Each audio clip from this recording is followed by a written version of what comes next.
¿Qué tal, amigos? Bueno, me encuentro aquí ahora a los pies de la Acrópolis.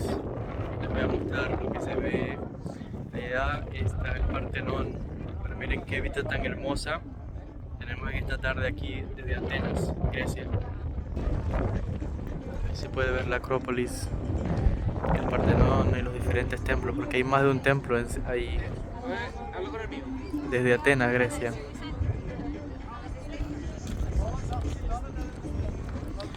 Allá se pueden ver turistas como van subiendo.